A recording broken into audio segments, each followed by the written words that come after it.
Assalamualaikum warahmatullahi wabarakatuh. Bismillahirrahmanirrahim.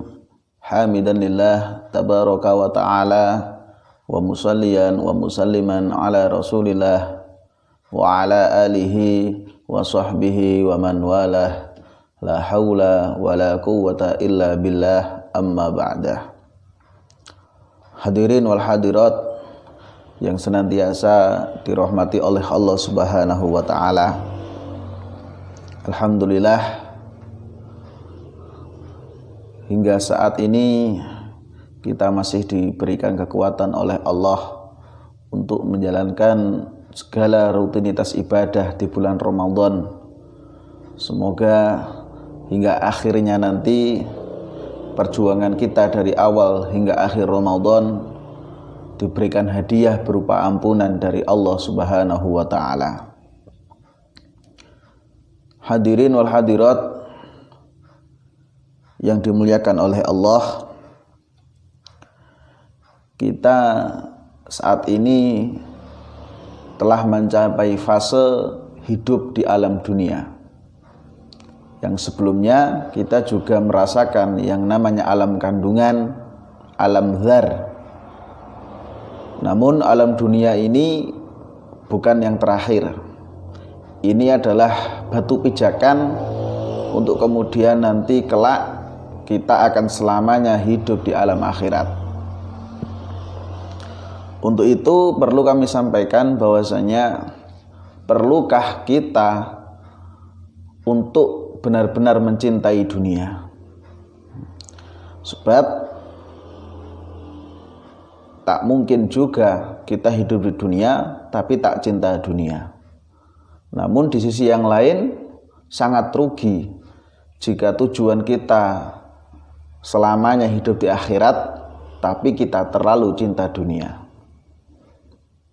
Maka dari itu seseorang yang hubbud dunia atau mencintai dunia itu dibagi menjadi dua.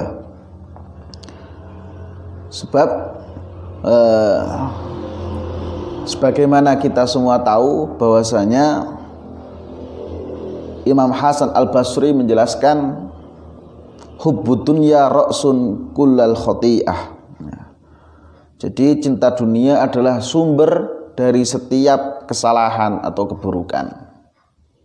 Jadi saya ulangi, ketika di hati seseorang ada kecintaan yang terlalu sangat kepada dunia, maka itu adalah awal dari malapetaka. Itu adalah sumber dari setiap kesalahan atau keburukan dan dosa.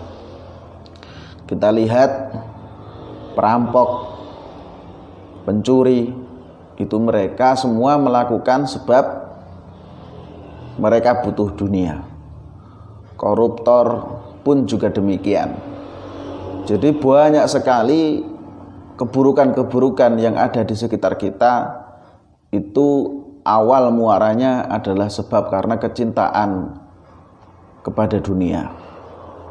Namun ada dua hal. Yang pertama adalah hubbud dunya lid dunya. Ini yang membahayakan kita. Apa itu?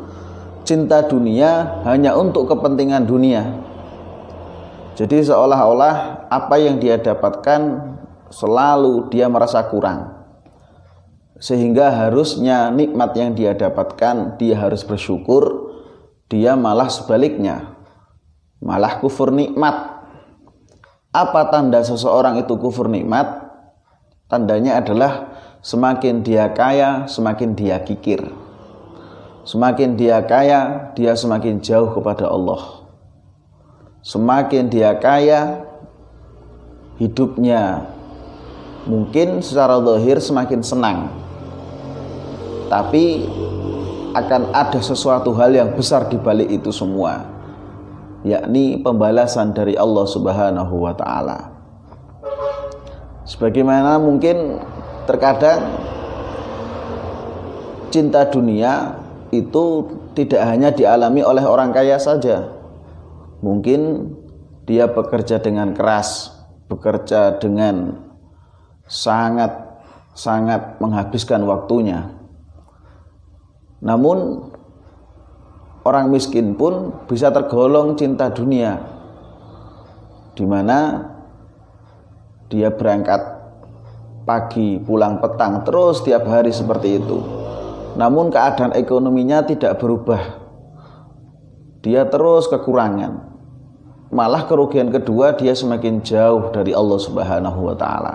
Maka dari itu hubbud dunya lidunya, cinta dunia karena memang dia benar-benar cinta dan untuk kepentingan dunia semata, maka ini yang tidak diperbolehkan oleh syariat agama kita.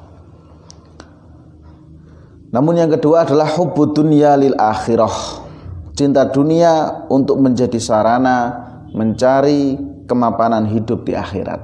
Nah, ini yang terpenting. Jadi tak mengapa seseorang itu mencintai dunia, tapi dunia yang ia cintai, dunia yang ia dapatkan, harta banyak dari dunia yang dia peroleh, itu adalah semuanya dipersembahkan untuk kehidupan setelah dunia. Dalam artian hartanya digunakan di jalan Allah Subhanahu wa taala. Jadi inilah perbedaan yang paling mencolok. Seseorang yang cinta dunia hanya untuk dunia, seseorang yang cinta dunia tapi untuk akhiratnya. Jadi jika ada pertanyaan, bolehkah kita cinta dunia? Jawabannya adalah boleh, ketika kecintaan kita kepada dunia semata-mata untuk sarana ibadah, untuk sarana hidup kita lebih tenang, sarana untuk hidup kita kelak di akhirat lebih mempunyai derajat yang tinggi di sisi Allah Subhanahu wa taala. Maka dari itu jangan menunggu kaya ketika kita ingin berderma. Ketika iman kita sudah benar-benar terlatih, maka tak perlu banyak harta, tak perlu banyak dunia untuk kita bisa mendermakan apa yang kita punya. Semoga kita benar-benar bisa menata niat kita sehingga kita melakukan aktivitas dunia, namun semua itu tujuannya adalah untuk akhirat. Amin ya rabbal alamin. Ihdinas siratal mustaqim. Wassalamualaikum warahmatullahi wabarakatuh.